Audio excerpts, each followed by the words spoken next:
The land doesn't forget what the people on it have forgotten. It holds it all.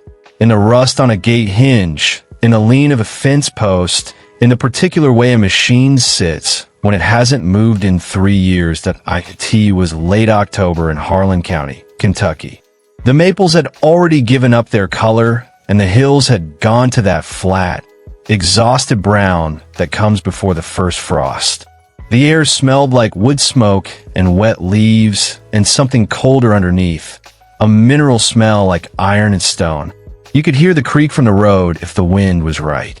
Elna Burchett was 61 years old, and she had hands like her father's, wide across the knuckles, permanently stained with something that soap couldn't reach anymore.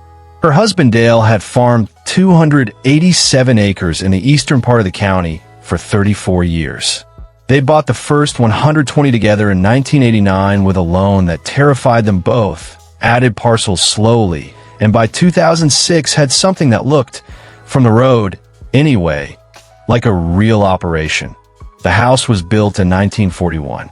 It had been re-roofed 3 times and had a kitchen addition that Dale had framed himself one summer in the early 90s. The barn was older than the house. The equipment shed was newer than both. Poured concrete floor, metal cladding, 2 bays wide, and it was in that shed, under a tarp that hadn't been lifted in 37 months, that the trouble Saturday the tractor was a 1978 John Deere 4440. Forest green, faded. One of the classic 2-wheel drives that farmers in this part of Kentucky had trusted for decades. Dale had bought it used in 1994 for $11,500 and had run it on hay, on corn ground, on everything. He'd rebuilt the injection pump once. He'd replaced the clutch pack in 2014. He knew that tractor the way you know a person you've worked beside for years, by their moods, their sounds, their particular hesitations. Dale died in March of the previous year. Heart attack. 59 years old. He'd been walking back from the lower field when it took him. Elna had learned farming the same way most farm women of her generation had, by doing it alongside someone who knew it, watching, absorbing, asking questions when the day allowed. She knew the land. She knew the animals.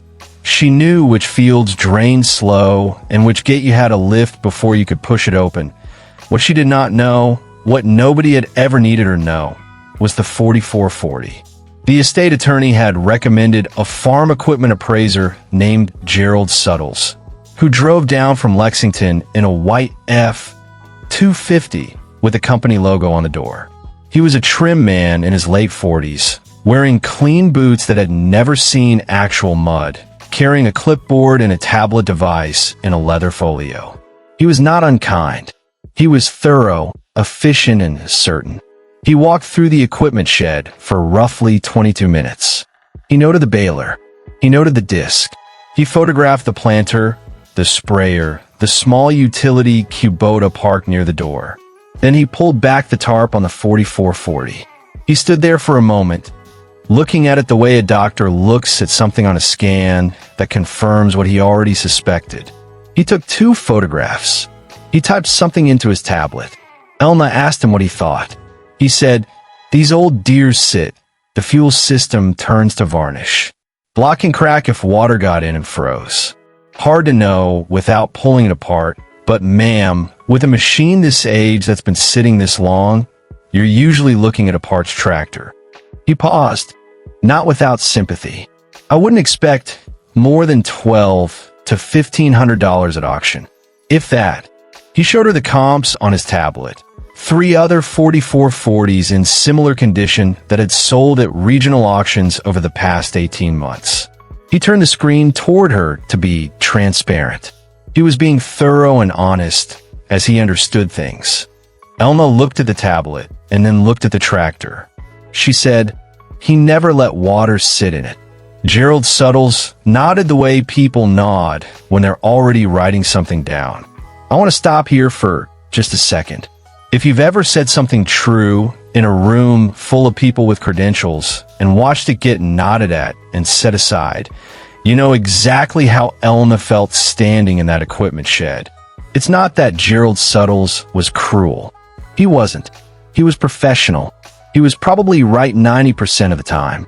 But sometimes the 10% is someone's livelihood, someone's inheritance, someone's last connection to a person they buried in March.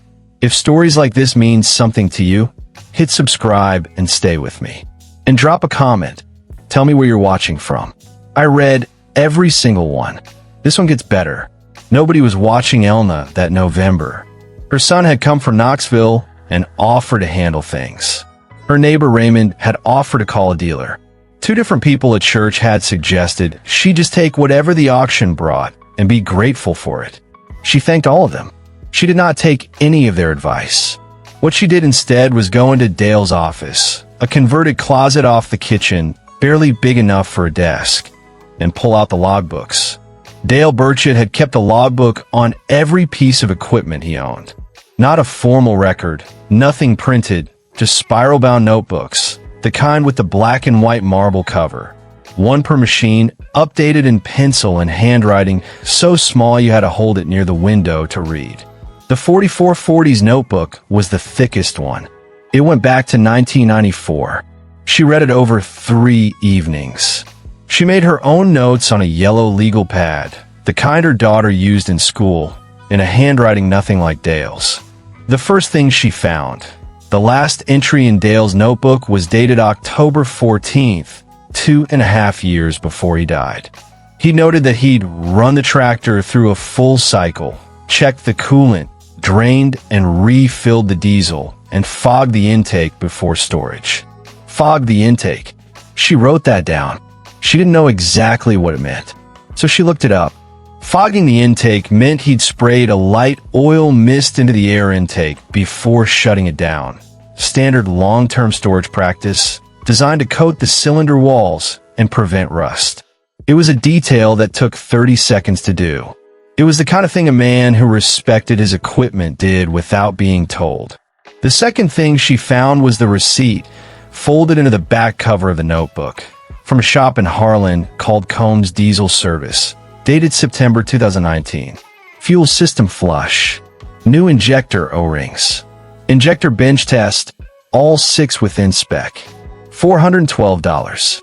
The varnished fuel system Gerald Suttles had described as a near certainty had been addressed 5 years ago.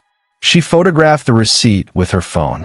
The third thing she found was a half-written note in the margin of the last page. Dale's handwriting. It said, "Battery tender hooked, front outlet, check spring." She went out to the shed at 7 in the morning, in a coat over her pajamas, and found a battery tender junior plugged into the orange extension cord that ran along the baseboard. The indicator light was green. She stood there looking at the green light for a long time.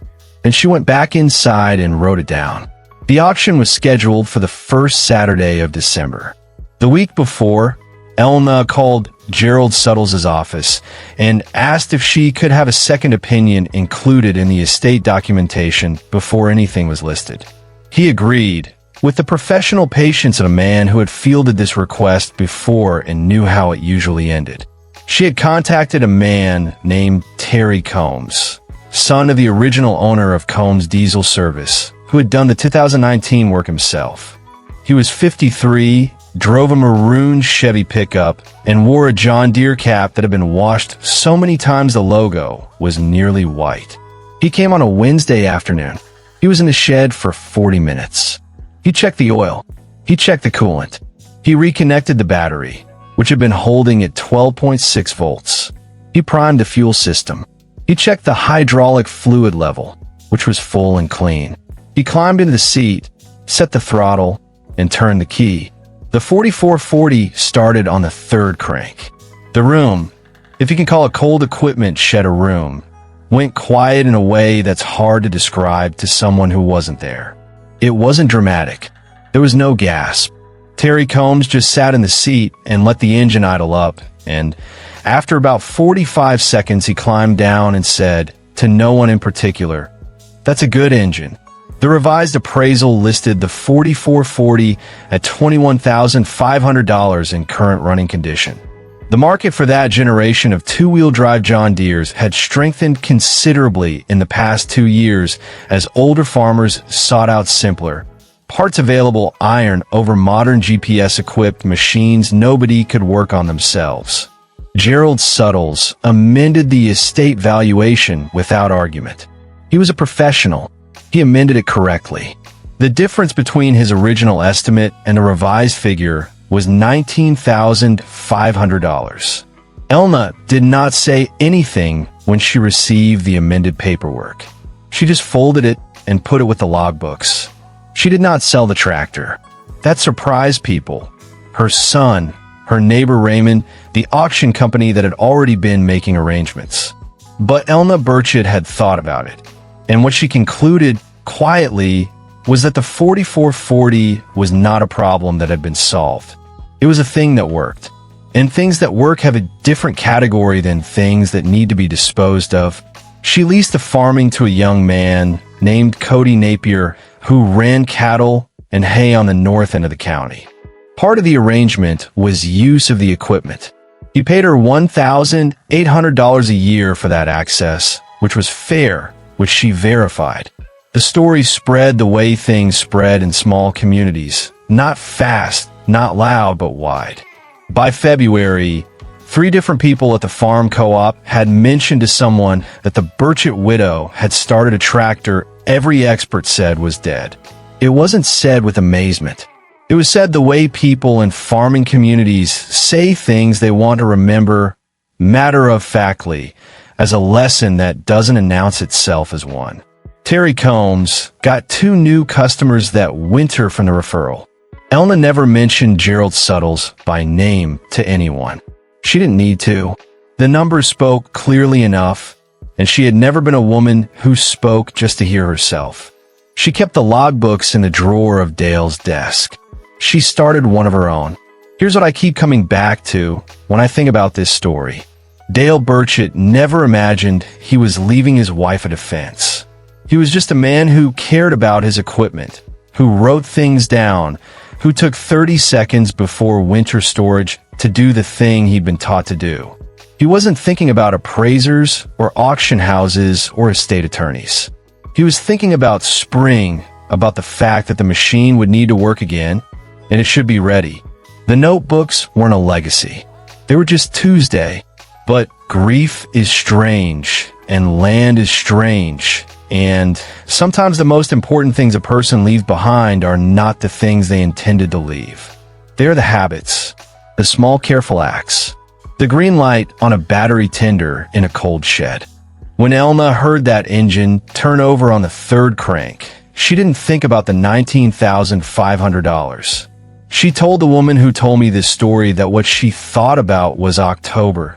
The way Dale would check the weather before shutting down for the season. The particular look he had when something was done right. The 4440 is still in that shed in Harlan County. As far as I know, it still starts.